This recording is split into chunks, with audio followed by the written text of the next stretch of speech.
Hello. So I wanted to update my position in the light of the ludicrous reaction of the leftist, or rather mainstream media, pertaining to the Jordan Peterson, Cathy Newman interview, and how it turns out that the threats were not as pronounced as they seem to be. I had a lot of comments on the video I posted a couple of days ago about how Peterson's fans should act.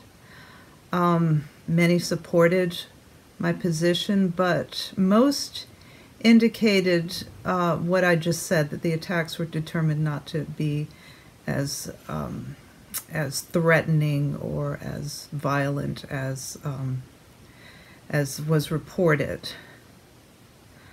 So I get that, and I also get that there's years of backlash against having this ideology forced down everyone's throat. I get that too. However, I stick with my position that the way we behave as Peterson's fans is representative of Peterson. So I stand by what I said in that video. I found a pundit, I guess you would call him, or a columnist. Not sure how to characterize him. I'm sure many of you know who he is. It's Sargon of Akkad, who I think is the most reasonable, intelligent, and informed of this type of YouTuber that I've been able to find. So, because I'm technologically impaired in terms of actually importing any video, I'm going to play something from This Week in Stupid. This was yesterday. So let's begin with Jordan Peterson's magnificent debate with Cathy Newman that's been viewed about 2.5 million times. Of course, Channel 4 have had to call in security experts after presenter suffers online abuse. Cathy Newman subjected to vicious misogynistic abuse after the interview. I'm not going to go into this too deeply because there really isn't that much to look at. Apparently she's had 500 comments calling her a bitch or something like that.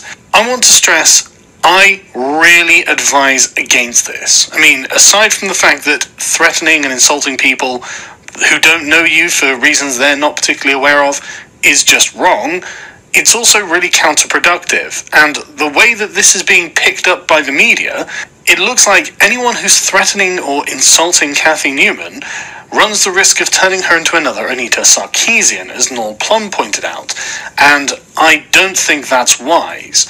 And the thing is, I don't see the point of it anyway, because Peterson absolutely smashed her.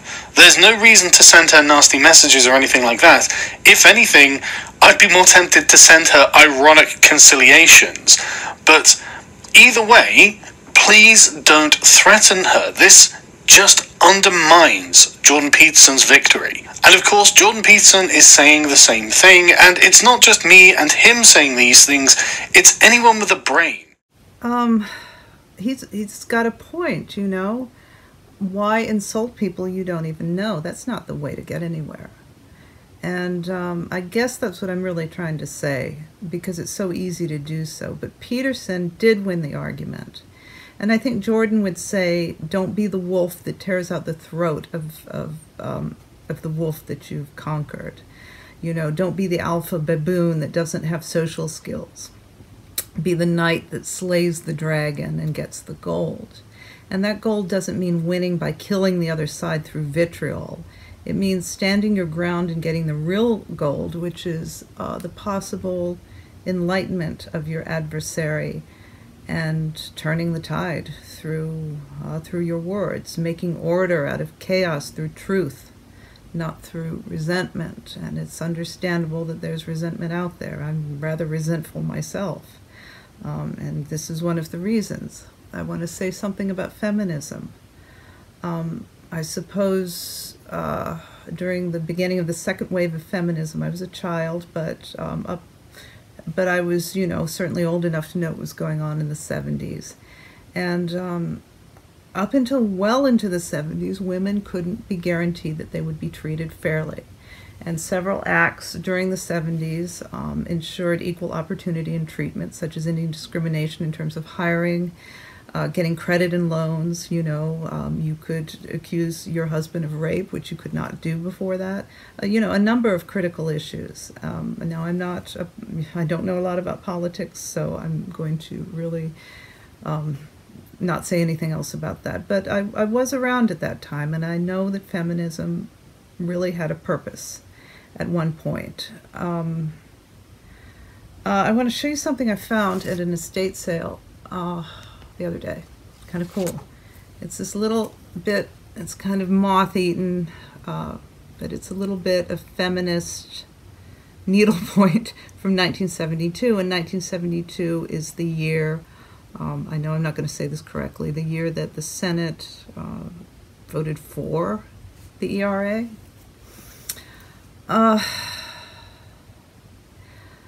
But whatever this new wave of feminism is,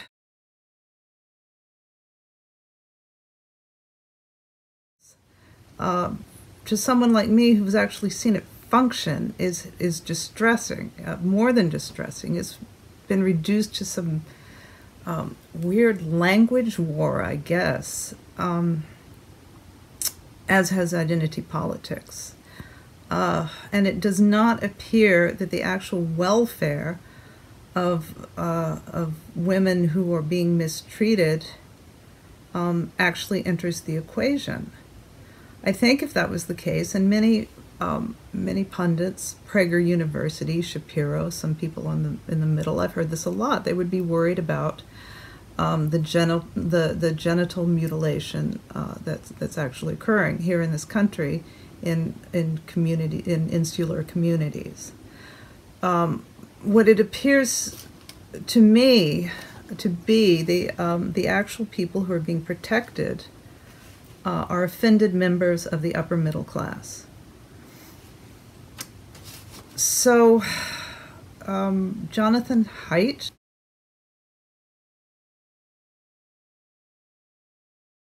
who, again, I have a little video where I recommend his book, The Righteous Mind. That was a little bit before all this stuff happened, so I'm going to put a link to a talk he did pertaining to this problem of social justice run wild in the universities. So Jonathan Haidt has indicated that social justice actually has a mission, a telos, and that telos is to uphold equality of treatment. So social justice has to stick around, so does feminism. We have to have resources to actually make sure that people are being treated fairly.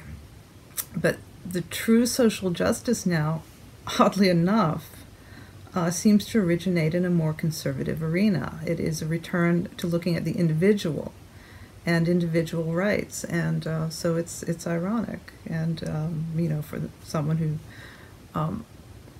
used to be quite a leftist, it's an interesting progression, and I don't oppose it. I mean, I think it's great. But back to the topic. Just like social justice, at one time needed to push against inequality of treatment. So now does whatever isn't the left need to push against all this pathology created by the devouring mother. And so opposing, or strongly opposing, all that tripe from Channel 4 and just you could go on and on. There's millions of YouTubes as to what is pathological these days. That push needs to happen, obviously. It's the reaction against something that's just gone way, way too far. So pushing against, so saying things about the interview and clarifying the position is definitely called for. The thing is, Peterson is going to be heavily associated with this movement come the bestseller status of 12 Rules, and I am almost certain it's going to be a bestseller. So I'm going to go back to my original point. It's really how people associate themselves with his ideas. You could call them progressive, really. I guess the best thing, or the best way you could characterize them, is revivifying, a word that he often uses. So I still think that we need to be forthright representatives if we really want things to get better, rather than be right. Because Peterson's followers who insist on being right and who'll go to lengths to be right may very well be confused with the alt-right.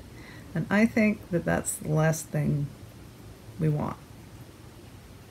So I can't speak for everyone, obviously. And another comment I get is that I can't speak for all of Peterson's fans. I know that, but this is just an idea, and